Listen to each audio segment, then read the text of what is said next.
Captain Vijayakanth அவர்களின் மறைவு தேசிய முற்போக்கு திராவிட கழகத்திற்கு மட்டுமின்றி ஒட்டுமொத்த தமிழ்நாட்டுக்கு நேர்ந்த பேரிழப்பாகும்.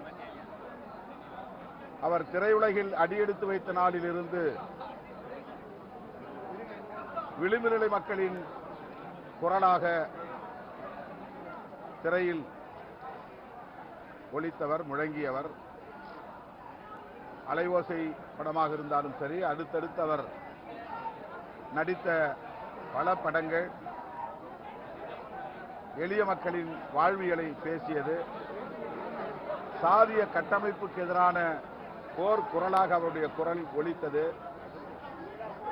இடதுசாரி அரசியல் பேசும் திரைப்படமாக நடிகர் விஜயகாந்த் அவர்களின் திரைப்படங்கள் வெளிவந்தன. திரைப்படத்தில் அவர் பேசிய வசனங்கள் அவருடைய அசாத்தியமான துணிச்சலை வெளிப்படுத்தி இருக்கிறது.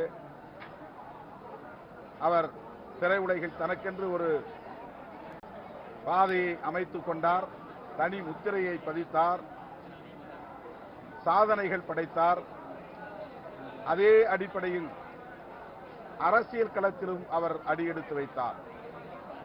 தேசிய முற்போக்கு திராவிடர் கழகம் என்கிற அரசியல் கட்சியை தொடங்கி ஒரு சில ஆண்டுகளிலேயே அவர் எதிர்க்கட்சி தலைவர் என்கிற நிலைக்கு உயர்ந்தார்.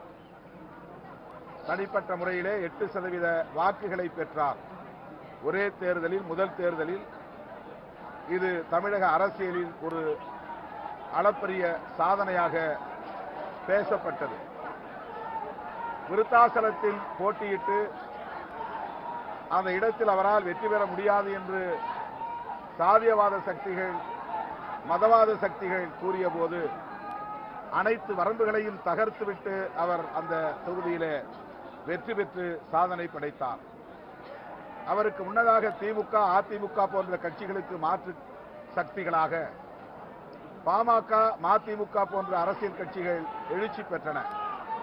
ஆனால் அந்த கட்சிகளுக்கு பிறகு தோன்றிய தேமுதிக உருவாகிய சில ஆண்டுகளிலேயே எதிர்க்கட்சி அந்தஸ்தை எட்டி பிடித்தது. அவர் உடல்நலத்துடன் இருந்திருந்தால், சீரான உடல்நலத்துடன் இருந்திருந்தால் தமிழகத்தில் அசைக்க முடியாத ஒரு அரசியல் சக்தியாக நீடித்திருப்பார்.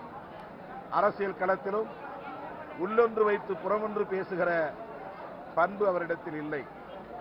மனதில் பட்டதை பளிச்சென்று பேசக்கூடியவர், வெள்ளை உள்ளம் கொண்டவர். குறிப்பாக தனிப்பட்ட முறையில் என் மீதும் விடுதலை சிறுத்தைகள் கட்சியின் மீதும் பேரன்பை பொழிந்தார். நாங்கள் மக்கள் நல கூட்டணியில் இணைந்து களமாடக்கூடிய வாய்ப்பை பெற்றோம். மக்கள் நல கூட்டணியின் முதலமைச்சர் வேட்பாளராக அவர் களத்தில் எங்களோடு கைகோர்த்தார். அந்த காலம் எமது அரசியல் வாழ்வில் மறக்க முடியாத காலம். அவர் என்னை பார்க்கிற போதெல்லாம் ஆறத் தழுவுகிற, அரவணைக்கிற நல்லன்பை வெளிப்படுத்தி இருக்கிறார். தனிப்பட்ட முறையில் நான் எனது இழப்பாக, பேரிழப்பாக நான் பார்க்கிறேன். அவரை இழந்து வாடுகிற தேமுதிக தோழர்களுக்கும், அவருடைய குடும்பத்தாருக்கும், திரையுலகத்தினருக்கும் விடுதலை சிறுத்தைகள் கட்சியின் சார்பில் ஆழ்ந்த இரங்கலை தெரிவித்துக் கொள்கிறோம்.